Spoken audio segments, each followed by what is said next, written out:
নমস্কার, নতুন দিগন্তের একটি নতুন ভিডিওতে আপনাদের সবাইকে সুস্বাগতম। আমার আজকের recipe double layer bread chop. এই জন্য আমি মশলাটা প্রথমে রেডি করব চপের। চিকেন নিয়ে নিয়েছি।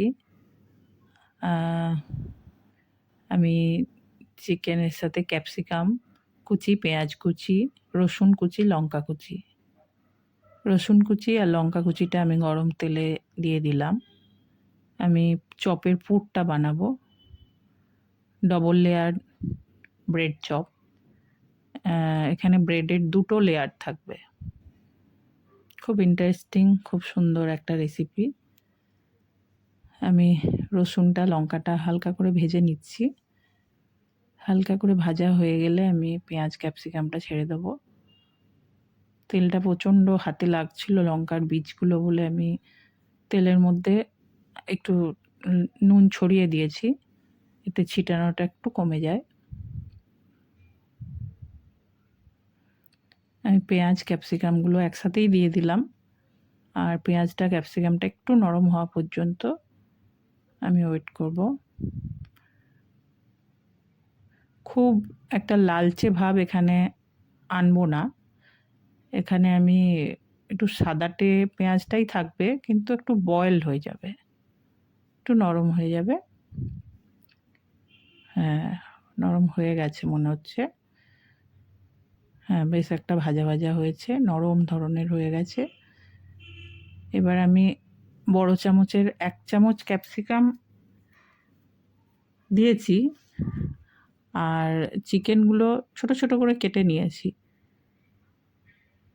আরও ছোট করলেও হয়, কিন্তু আমার এই মাপটাই ঠিকঠাক লাগলো, তাই আমি এই মাপে করেছি। আপনারা আরও ছোট কুচিয়ে করতে পারেন। আমি 1 চামচ সয়া সসের মধ্যে দিয়ে দিলাম। খুব মনে পড়ছে আমার, আমি স্প্রিং রোলের যে পুরটা সেটাও এইভাবেই বানাই, কিছুটা এইভাবে। আর ছোট চামচের 1 চামচ আমি কর্নফ্লাওয়ার এখানে দিয়ে দিলাম। কর্নফ্লাওয়ারটা এখানে একটা যে চটচটে ভাবটা ওইটা আনার জন্য, স্টিকিনেসটা আনার জন্য আমি কর্নফ্লাওয়ারটা 1 চামচ দিয়ে দিলাম। ছোট চামচের 1 চামচ, খুব বেশি না। আমি ব্রেডগুলোর যে বর্ডারগুলো, সাইডগুলো ছাড়িয়ে নিয়েছি। ছাড়িয়ে নিয়ে এটাকে একটু চেপে আমি বেলনা দিয়ে একটু, চাকতি বেলনা দিয়ে একটু চেপে বেলে নিয়েছি। বেলে নিয়ে মাঝখানে পুরটা দেবো লম্বা করে। তারপরে হাতে চেপে আমি আমার চপের আকারটা করব। ভেজিটেবল চপের আকার যেমন হয় সেরকম করব।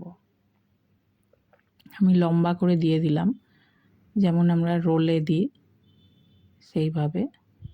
এবার হাতে একটু জোরে করে হাত দিয়ে চেপে নেব।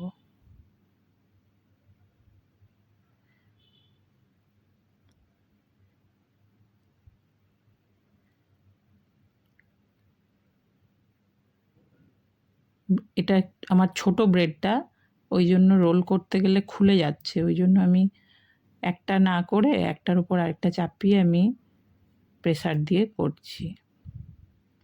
আমি ব্রেড ক্রাম নিয়েছি, এরকম করে হাত দিয়ে চেপে চেপে ব্রেডের সাথে। আর খুব ড্রাই লাগলে হাতে একটু জল নিয়ে বা বাটিতে একটু জল রেখে একটু হালকা হালকা করে জল দিলে ব্রেডটা একদম মানে চ্যাপ্টা ভাবটা ওর মধ্যে থাকবে, খুলে যাবে না, চাপা ভাবটা থাকবে। আমি হাতের চটুর সাহায্যে খুব সুন্দর করে চেপে নিচ্ছি। প্রায় চপের আকার নিয়ে চলে এসেছি চেপে চেপে। হ্যাঁ, একটু ফিনিশিং দেওয়ার জন্য লাস্টে হাতটাকে ভেজাতে হবে, একটু জল দিতে হবে। আমি ডিমের যে সাদা অংশটা ওটা নুন দিয়ে গুলে রেখেছিলাম, ওটায় ডোবানোর পর ব্রেড ক্রামে ডুবিয়ে নিচ্ছি। খুব ভালো করে ব্রেড ক্রামটা ওর মধ্যে মাখিয়ে নিলাম। এরকম করে আমি 2 বার করে করব, কেননা সিঙ্গেল লেয়ারে অতটা ক্রিস্পি ব্যাপারটা আসে না, পাতলা হয় ভীষণ লেয়ারটা। ওই জন্য আমি ডবল লেয়ার করলাম।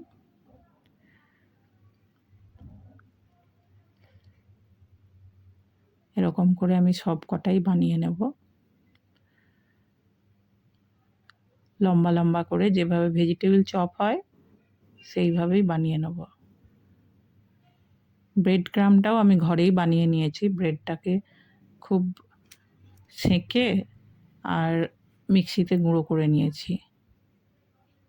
হ্যাঁ, আমার ডবল লেয়ার ব্রেড ক্রাম্বের যে চপগুলো বানিয়েছি সেগুলো সব রেডি হয়ে গেছে।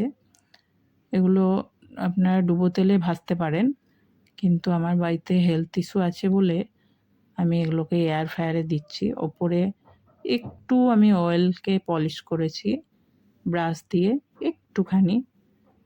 আমি 200 ডিগ্রি সেন্টিগ্রেডে 20 মিনিট দেব। 20 মিনিটটা আমি আন্দাজে দিলাম। আমি লক্ষ্য করব ব্রেড ক্রাম্ব যেহেতু ওপরে আছে খুব তাড়াতাড়ি পোড়া ভাবটা চলে আসবে। ওই জন্য আমি এক্ষেত্রে 2-1 মিনিট আগেও আমি বের করে নিতে পারি। এটা লক্ষ্য রাখতে হবে। ওই জন্য আমার double layer bread chop ready. ভালো লাগলে অবশ্যই বানাবেন। থ্যাংক